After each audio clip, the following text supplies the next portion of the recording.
हमारे ब्रह्मांड में ढूंढा गया अभी तक का सबसे विशाल ब्लैक होल अबेल 1201 नाम के एक गैलेक्सी क्लस्टर में है। ये गैलेक्सी क्लस्टर बहुत ही विशाल है और इसमें बहुत बड़ी गैलेक्सीज हैं। इस ब्लैक होल का द्रव्यमान 32.7 अरब सूर्या के बराबर है, जो इसे एक अल्ट्रा मैसिव ब्लैक होल बना देता है। ऐसे ब्लैक होल हमारे ब्रह्मांड में बहुत कम मात्रा में ऑब्जर्व करने को मिलते हैं। दोस्तों, सरकार फैक्ट्स में आपका बहुत बहुत स्वागत है। पहले वैज्ञानिक ऐसा मानते थे, ब्रह्मांड में जितने भी विशाल ब्लैक होल है वो सिर्फ किसी विशाल ब्लैक होल की केंद्र में ही होते हैं। इसका सबसे अच्छा उदाहरण हमारे गैलेक्सी के बीच सैजिटेरियस स्टार ब्लैक होल है। इसका द्रव्यमान करीब 40 लाख सूर्य के बराबर है और यही कारण है कि ये इतनी विशाल गैलेक्सी को ग्रेविटेशनली होल्ड करके रखे हुए हैं। ब्रह्मांड में जितनी भी विशाल गैलेक्सी हैं, उनके केंद्र में हमें एक सुपर मैसिव ब्लैक होल देखने को मिलता ही मिलता है। लेकिन हाल ही में हुई कुछ डिस्कवरीज में ये पता चला है कि ऐसा हमेशा जरूरी नहीं है। ये बात वैज्ञानिकों को थ्योरी में तो बहुत पहले से ही पता थी, लेकिन प्रैक्टिकली उनको हाल ही में इसके सबूत मिले हैं। 20 साल पहले हुई कुछ रिसर्च में ये पता चला था कि एक छोटी गैलेक्सी के अंदर भी सुपर मैसिव ब्लैक होल हो सकता है, लेकिन ऐसी किसी भी सिस्टम का स्टेबल होना बहुत ही मुश्किल बात है। वैज्ञानिकों के बनाए गए सिमुलेशन से ये पता चला कि अगर कोई इतना विशाल ब्लैक होल इतनी छोटी सी गैलेक्सी में होगा तो वो अपने आप ही उस गैलेक्सी से बाहर आ जाएगा। सीधी सी बात है कि ये प्रोसेस ना सिर्फ बहुत लंबा होगा बल्कि बहुत ज्यादा तबाही बहरा भी होगा। 2023 की ही शुरुआत में वैज्ञानिकों ने एक ऐसे ब्लैक होल की डिस्कवरी की थी जिसके पीछे तारों की एक बहुत लंबी पूंछ को देखा जा सकता है।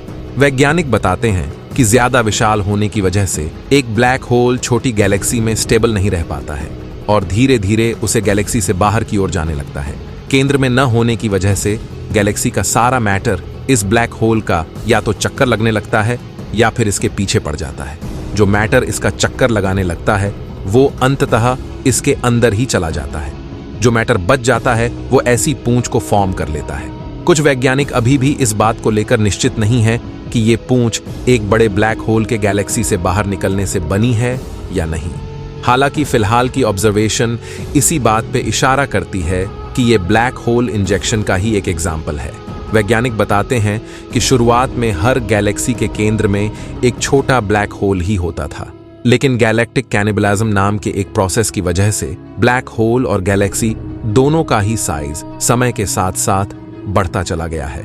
आपकी जानकारी के लिए बता दूं कि गैलेक्टिक कैनिबलिज्म उसे प्रक्रिया को कहते हैं जिसके जरिए एक गैलेक्सी दूसरे गैलेक्सी को अपने साथ जोड़कर अपने साइज को इंक्रीज कर लेती है।